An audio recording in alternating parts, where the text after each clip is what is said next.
এই যে মানুষ দুজনকে দেখতে পাচ্ছ, আমার মা আর বাবা। একটা মেয়ের বিয়ের দিন বাবার যে কতটা ভূমিকা থাকে সেটা আমি আমার বিয়ের দিনই রিয়েলাইজ করেছি আমার বাবাকে দিয়ে। আমি বলেছিলাম বিয়ের পার্ট 1 পার্ট 2 এমন করে ভিডিওটা দেব, তাই সেকেন্ড ভিডিওটা তোমাদের সাথে শেয়ার করতে চলে এলাম। আর ভিডিওর প্রথমে যে কথাটা আমি বলেছি, সত্যি এই কথাটা না বললেই নয়। আর তোমরাই বলো মা বাবা নিজেদের জীবনে কতটা জায়গা জুড়ে থাকে। যাই হোক, তোমরা তো দেখতে পাচ্ছ আমি একদম রেডি হয়ে গেছি, আর তারপরে সবাই এক এক করে চলে আসতে শুরু করলো। আমার সমস্ত বান্ধবীরা বন্ধুরা সবাই আসতে শুরু করলো। তার সাথে সাথে আমার পিয়ালি ম্যামের এত শরীর খারাপ থাকা সত্ত্বেও আমার বিয়েতে অ্যাটেন্ড হয়েছে, এটাই আমার কাছে অনেক কিছু। আমার বিয়ে বলে কথা, আর নাচ হবে না? সবাই মিলে কিন্তু খুব আনন্দ করেছি আমার বিয়ের দিন, আর সব বৌদিরা বোনেরা সবাই মিলেই কিন্তু নাচ করেছিল। আর ম্যাম যেহেতু তাড়াতাড়ি বেরিয়ে গিয়েছিল, তো সেই জন্য ম্যাম আমাকে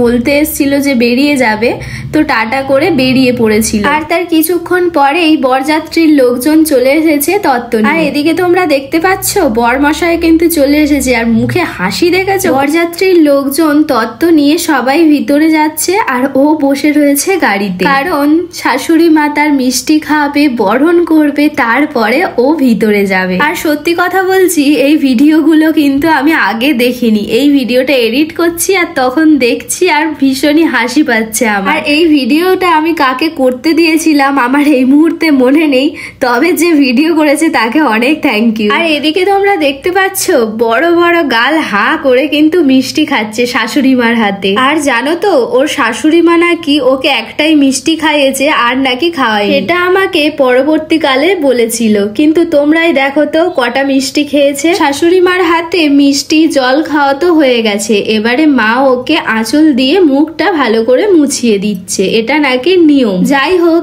এবার কিন্তু বর এন্ট্রি নেবে, আর বরকে কিন্তু নামিয়েই মামা, এটা ছিল আমার মামা আর সৌরভ, দুজন মিলেই কিন্তু বরকে কোলে করে নিয়ে গিয়েছিল বরাসরের কাছে। আর জানো তো ওর আমাকে বিয়ের পর বলেছিল মামা আর সৌরভ ওকে যখন কোলে করে নিয়ে যায় ওর নাকি খুবই ভয় লাগছিল, শুধু মনে হচ্ছিল যেন পড়ে যাবে ও। যাই হোক, পড়ে তো যায়নি, ওর শুধু একটু ভয় করছিল।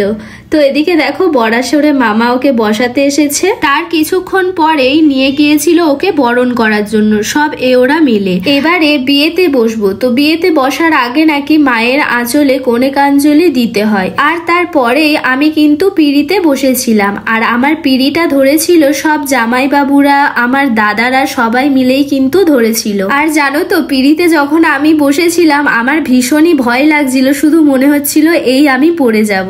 তো যাই হোক, এবারে কিন্তু হবে আমাদের শুভ দৃষ্টি, আর এই শুভ দৃষ্টির পরেই নিয়ম ছিল বউ বড় না বর বড়। আর এটা যখন হয় আমার ভীষণই ভয় লাগছিল, কিন্তু অ্যাট লাস্ট আমিই জিতেছিলাম। আর তারপরেই আমাদের মালা বদল হয়েছিল। আমি যখন এই ভিডিওটা এডিট করতে বসেছি তখন দেখছি ভিডিওগুলো ঠিকঠাক হয়নি, তো আমি সেই জন্য তোমাদের সাথে শেয়ারও করতে পারলাম না। আমার ফোনে যেগুলোই ছিল আমি সেইগুলোই কিন্তু অ্যাড করেছি। যাই হোক, অ্যাট লাস্ট আমরা বিয়ের আসরে বসলাম, আর আমাদের ঠাকুর মশাই মন্ত্রপাঠ শুরু করে দিয়েছে। তোমরা একটা জিনিস লক্ষ্য করেছো, আমাদের ঠাকুরের সামনেই কিন্তু আমার বিয়ে হচ্ছে, আমার লক্ষ্মী নারায়ণের সামনে। আমি জানি যে ঠাকুর কখনো নিজের হয় না, তবুও যেন আমার মনে হয় আমার ভগবানই আমার কাছেই সবকিছু। তো যাই হোক, এবারে হবে আমাদের অগ্নি সাক্ষী করে 7 পাকে ঘোরা, আর তারপরে হবে খৈদান। আর জানো তো আমাদের যেদিন বিয়ের লগ্ন ছিল, তো লগ্নের সময় ছিল অনেকটাই রাত্রে, মানে ওই 11:50 থেকে লগ্নের সময় ছিল।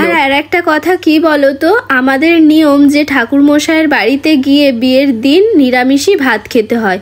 তো আমি তো ভাত খেয়েছিলাম, কিন্তু ও নাকি সারা দিন উপোস করেছিল, শুধুমাত্র যখন আশীর্বাদ হয়েছিল ও তখনই শুধু একটু মিষ্টি খেয়েছিল। আর এদিকে তোমরা দেখতে পাচ্ছ এবারে হবে আমার সিঁদুর দান। আর বিয়ের যত রিচুয়ালস রয়েছে সব থেকে এই রিচুয়ালসটা আমার ভালো লাগে। আরে সিঁদুর দান তো হবে, কিন্তু আমার দিদি দেখেছো লজ্জা বস্ত্রটা নিয়ে একদম দাঁড়িয়ে রয়েছে, আর এদিকে আমার সিঁথি ভর্তি করে সিঁদুর পরিয়ে দিয়েছে, নাকেও সিঁদুর ভর্তি হয়ে গিয়েছে, আর আমার দিদি লজ্জা বস্ত্রটা একদম ঢেকে দিয়েছিল। আর এবারে তোমরাই বলো দেখি আমার সিঁদুর পরে কেমন লাগছে, অবশ্যই কমেন্ট করে জানিও। আমাদের বিয়ে কমপ্লিট হতে 3টে সাড়ে 3টের মতো প্রায় বেজে গিয়েছিল, আর খাওয়া দাওয়া করে উঠতে প্রায় ওই 4:30টের মতো বেজে গিয়েছিল। পরের দিন বিদায়ের সময় বাবা যখন আমাকে আশীর্বাদ করে, কষ্টে আমার বুক ফেটে যাচ্ছিল। আগে কোনোদিন বাবা আমার সামনে কাঁদেনি, কিন্তু বিয়ের দিন যখন আমাকে আশীর্বাদ করছিল তখন ভীষণই কাঁদছিল।